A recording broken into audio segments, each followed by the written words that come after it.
Salut à tous et bienvenue dans cette après-séance qui va être consacrée à Man of Steel de Zack Snyder. Alors Snyder, c'est un mec qui a commencé à se faire connaître avec son premier film, L'Armée des Morts, qui est un remake du Dawn of the Dead de George Romero, qui est le parrain des films de zombies modernes.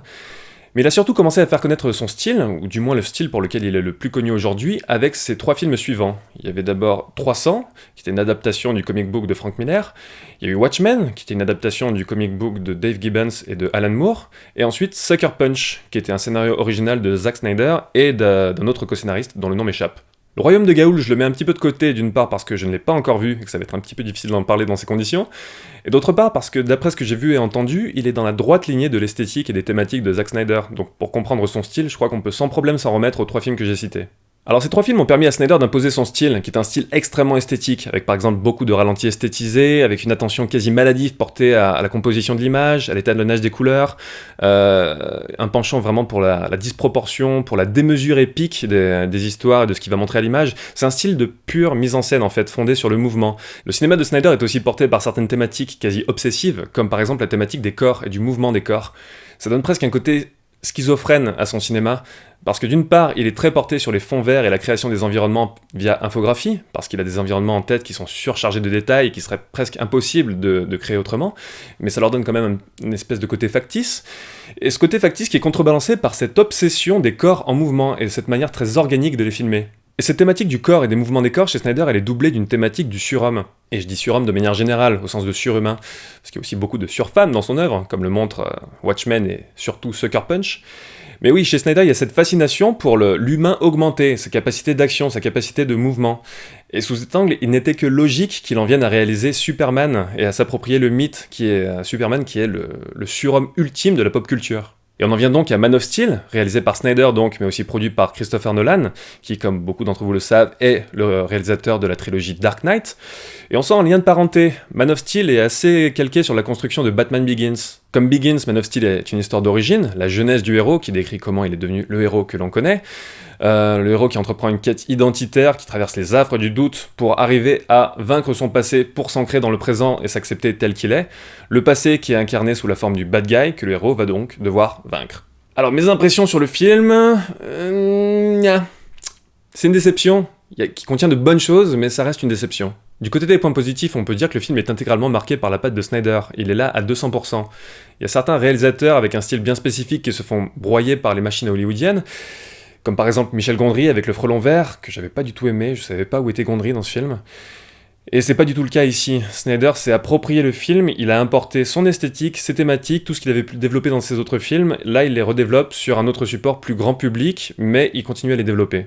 Ce côté plus grand public peut donner un aspect un petit peu Snyder édulcoré au film, vu qu'il est moins sanglant et moins violent que ses autres films, forcément ça reste un Superman, mais son style est bien là. On sent que Snyder s'est aventuré dans ce projet avec les meilleures intentions du monde, raconter une histoire qui se tient, mais surtout en ayant en tête certaines scènes qu'il voulait absolument réaliser, notamment au niveau de l'action. Pour un mec qui a un tel sens de la démesure dans l'action, Superman, ça doit être un graal absolu, et il y a bien entendu des scènes de destruction massive complètement hallucinantes. Au bout d'un moment, ça devient presque trop d'ailleurs, il y a presque une sensation d'étouffement, qui n'était pas aidée d'ailleurs par le son dans les multiplex. D'ailleurs, je sais pas ce qu'ils ont dans les multiplex en ce moment, ils mettent le son à balle, ça devient presque insupportable, on sort avec des acouphènes. Mais Snyder montre à nouveau qu'il a cette capacité, au détour d'une scène, au détour d'un moment, de doser les choses de telle manière à ce que ça crée un souffle épique, et ça c'est extrêmement difficile à réaliser.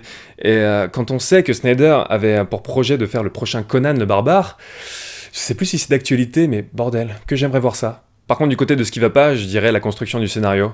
C'est une gageure de raconter encore une fois l'histoire d'origine de Superman. Tout le monde à peu près la connaît. Forcément, ça donne un film long, trop long. 2h30, c'est beaucoup trop long pour ce que ça raconte. En fait, ce film a un problème de rythme. Il prend son temps quand il devrait accélérer, et il accélère quand il devrait prendre son temps.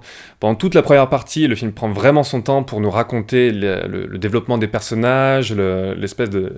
leur procurer une assise psychologique à laquelle on peut adhérer. Et dès que Superman, son personnage, franchit des paliers psychologiques, dès qu'il va par exemple avoir des informations sur son passé, dès que son état d'esprit va changer, qu'il va prendre conscience de ce qu'il peut devenir, le film s'emballe. Il va beaucoup trop vite. Par exemple, attention spoilers, dès la scène où Superman entre dans le vaisseau où il va trouver l'hologramme de son père qui lui explique son passé, il y a un côté très, très rush dans cette scène. À la fin, Superman sort de ce vaisseau habillé en Superman, on comprend pas trop comment ça s'est goupillé dans sa tête, il y a vraiment une accélération trop grande, et c'est dommage parce que ça permet pas vraiment de s'investir émotionnellement dans le personnage, alors que en amont, il y a toute cette volonté justement de prendre son temps pour adhérer, sauf qu'au moment où on devrait y adhérer le plus, le film s'emballe et ne prend pas la peine d'embarquer le spectateur avec lui. Donc ça, c'est le problème principal que j'ai eu avec le film. J'ai eu un petit problème aussi avec le rôle principal et le méchant. Henry Cavill, qui joue Superman, est un très bon acteur que j'aime beaucoup. J'avais beaucoup aimé dans les Tudors, que j'avais bien aimé dans Immortel, où il s'en sortait bien malgré la débilité du scénario. Mais je l'ai trouvé lisse dans ce film. Je sais pas si en fait si c'est lié à son interprétation, ou au personnage lui-même de Superman, qui est censé être un personnage lisse à la base.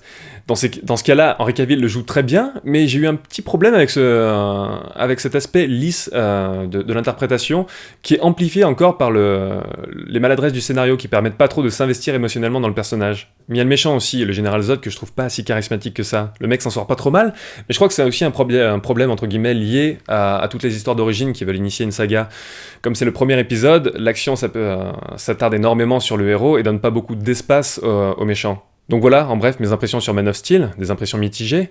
Il y a quelques très bonnes choses dedans, mais il m'a globalement laissé sur ma faim. Donc je serai ravi d'avoir votre opinion sur la question, donc n'hésitez pas à commenter en dessous de la vidéo pour dire ce que vous avez pensé du film. Mais je voulais aussi profiter de cette vidéo pour vous annoncer ma présence à la Japan Expo de Paris, du 4 au 7 juillet prochain. J'y serai parce que je suis invité par mes partenaires de chez Press Start Button, le site web. Ça fait super plaisir, je serai donc sur leur stand pour me livrer à diverses activités en leur compagnie, dont des débats cinéma, on va produire de la vidéo aussi. Il y aura beaucoup de monde, donc je vais pas citer tout le monde, parce que je vais forcément en oublier, et ça va m'énerver, mais en tout cas, je fais un petit coucou au passage à Punky, Baltou et Wells. Niveau cinéma, il y aura aussi Durandal et Monsieur 3D qui seront présents, donc on sera tous là. N'hésitez pas à passer si vous êtes dans le coin, soit pour faire coucou, soit pour discuter, soit pour participer aux activités sur le stand.